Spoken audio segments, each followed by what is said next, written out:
Hello and welcome to your favourite channel Braino Solution. देखो बच्चों, पिछले एक्सरसाइज लेक्चर में हम लोगों ने एक्सरसाइज 1.1 करी थी। आज हम लोग स्टार्ट करेंगे एक्सरसाइज 1.2। ठीक, तो देखो इसमें पहला क्वेश्चन क्या है, you have to state true और फॉल्स। ठीक है, बस ये बताना है खाली। तो देखो क्वेश्चन नंबर 1 है, every irrational number is a real number.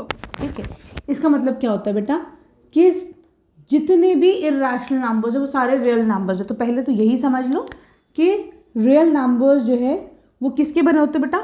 Real number जो है तुम्हारा रैशनल और इरैशनल नंबर्स के बने होते हैं। ठीक है, अब ये रैशनल नंबर्स क्या होते हैं, जैसे सपोज करो जो भी p बाय क्यू के फॉर्म में, जैसे 2/3, 5/4, ये सारे क्या है तुम्हारे रैशनल नंबर्स हैं। ठीक है, ये क्या हो रहे हैं बेटा, ये जो है तुम्हारे दे आर टर्मिनेटिंग, है ना, मतलब ये खत्म हो रहे हैं। इनका जो भी आंसर आएगा या तो टर्मिनेट हो रहा है या रिपीट हो रहा है। लेकिन जो रैशनल नंबर्स होते हैं वो क्या होते हैं बेटा, they are non terminating non repeating.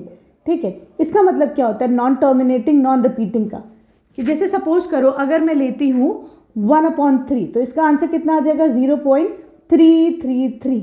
मतलब ये क्या हो रहा है बेटा, टर्मिनेट तो नहीं हो रहा है, खत्म तो नहीं हो रहा है, लेकिन ये रिपीट हो रहा है ना। तो इसका मतलब ऐसे नंबर्स क्या हो गए, ये हो गया तुम्हारा रैशनल नंबर्स। ठीक है, ये तुम्हारा रैशनल नंबर, क्योंकि भाई ये जो है तुम्हारा रिपीट हो रहा है तो ये रैशनल नंबर की कैटेगरी में आ गया।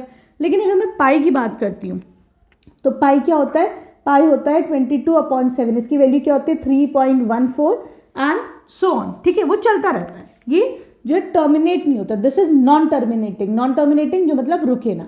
तो ये क्या हो गया, pi is an irrational number.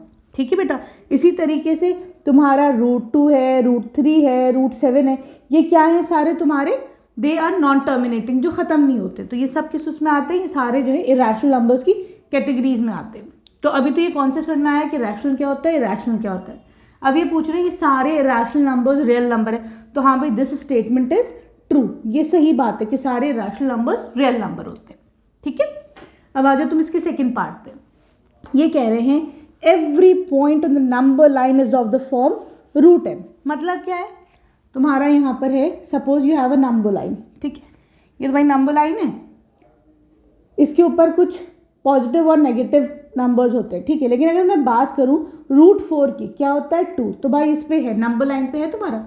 लेकिन अगर हम बात करते हैं √3 तो क्या ये नंबर लाइन पे है, √3 तो नहीं है बेटा नंबर लाइन पे, है कि नहीं, √5 भी नहीं। तो ये ज़रूरी नहीं है कि जितने भी सारे ये एवरी पॉइंट √m की फॉर्म में, m नेचुरल नंबर है लेकिन √m सारा नंबर लाइन पे नहीं प्रेजेंट है। ठीक है, क्लियर है, तो दिस स्टेटमेंट इज फॉल्स। ठीक, अब आ जाओ थर्ड पार्ट पे। Every real number is an irrational number. सारे रियल नंबर्स इरैशनल होते हैं। तो हमने अभी देखा कि रियल क्या क्या होते हैं, रियल रैशनल और इरैशनल होते हैं। तो मैं ये नहीं कह सकती हूँ कि सारे रियल इरैशनल ही होते हैं। ठीक है, रियल जो है वो रैशनल भी होते हैं। तो फिर से ये वाला स्टेटमेंट क्या हो जाएगा तुम्हारा, फॉल्स हो जाएगा। ठीक, अब आ जाओ इसके क्वेश्चन नंबर 2 पर।